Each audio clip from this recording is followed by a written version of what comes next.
Pernah nggak sih lo berhenti sejenak dan mikir, kalau semua data kita ada di internet, kita itu sebenarnya masih punya privasi nggak sih? Atau jangan-jangan privasi itu sekarang cuma ilusi? Coba-coba deh pikirin, seberapa banyak bagian dari hidup lo yang sekarang ada di dunia online? Foto-foto, isi chat, riwayat pencarian yang aneh-aneh, bahkan lokasi lo saat ini dan kebiasaan lo tiap hari. Semuanya terekam di sana. Dan yang paling gila, kita sendiri yang naruh itu semua di sana. Sadar dan sengaja.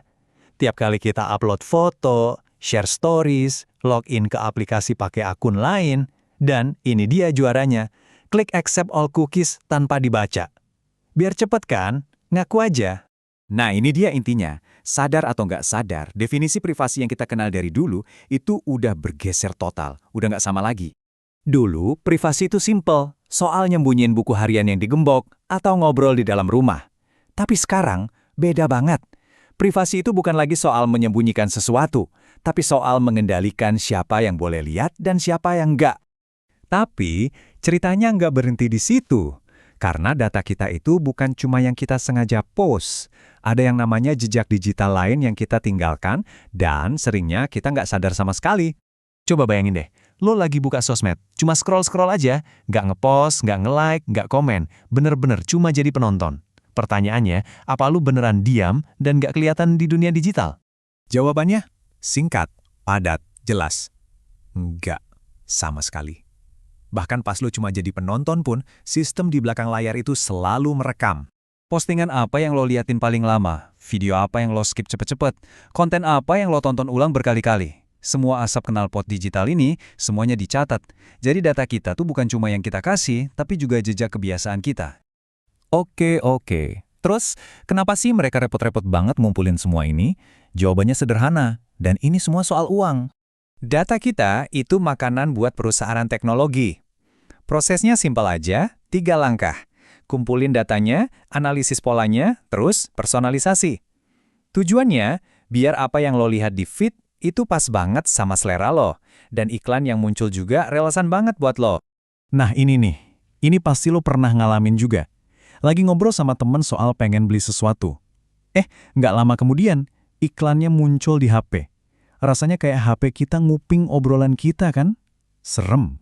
Sebenarnya itu bukan sihir atau sadap menyadap.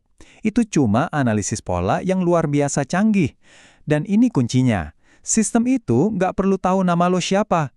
Mereka cuma perlu tahu pola kebiasaan lo buat nebak apa yang bakal lo mau selanjutnya. Oke, sekarang kita masuk ke bagian yang agak sensitif. Gimana sih cara data-data kita ini diubah jadi duit? Jadi, pertanyaan sejuta umat. Apa data pribadi kita itu benaran dijual kemana-mana? Jawabannya sedikit lebih rumit dari sekedar iya atau tidak. Gini, platform besar itu nggak menjual data pribadi lo.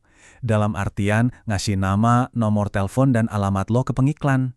Yang mereka jual itu bukan datanya, tapi akses ke lo. Jadi pengiklan bilang, tolong tunjukin iklan ini ke profil anonim yang suka kopi di Jakarta. Nah, platform itulah yang nunjukin iklannya ke lo, tanpa ngasih tahu siapa nama lo. Jadi data lo nggak hilang, tapi rasanya udah nggak 100% jadi milik kita lagi. Data kita itu kayak ada di berangkas mereka. Aman, tapi kuncinya mereka yang pegang. Dan ini satu kalimat yang harus banget lo ingat. Kalau layanannya gratis, berarti lo lah produknya. Semua layanan gratis yang kita nikmatin tiap hari itu nggak beneran gratis. Kita bayar. Tapi bukan pakai uang, kita bayar pakai data dan perhatian kita. Jadi setelah tahu semua ini terus gimana? Apa kita pasrah aja? Ternyata enggak juga. Kita cuma perlu ngubah cara pandang kita. Sekarang ini bukan soal pasrah, tapi soal pilihan yang sadar. Privasi di zaman sekarang itu bukan berarti jadi hantu digital yang nggak punya jejak sama sekali. Bukan. Privasi sekarang itu soal kendali. Seberapa banyak yang mau lo bagi, ke siapa, dan untuk apa, itulah intinya. Jadi udah waktunya kita berhenti nanya, apakah kita masih punya privasi? Pertanyaan itu udah nggak relevan lagi. Pertanyaan yang sebenarnya harus kita tanyain ke diri sendiri adalah, seberapa banyak privasi yang rela gue tuker demi kenyamanan dan kemudahan?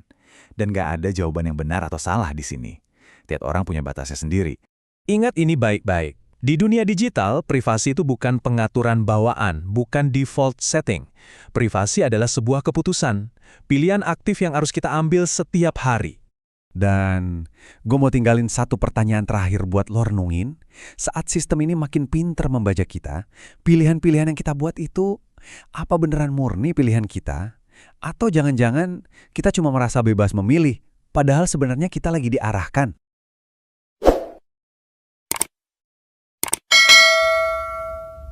أعوذ بالله من الشيطان الرجيم بسم الله الرحمن الرحيم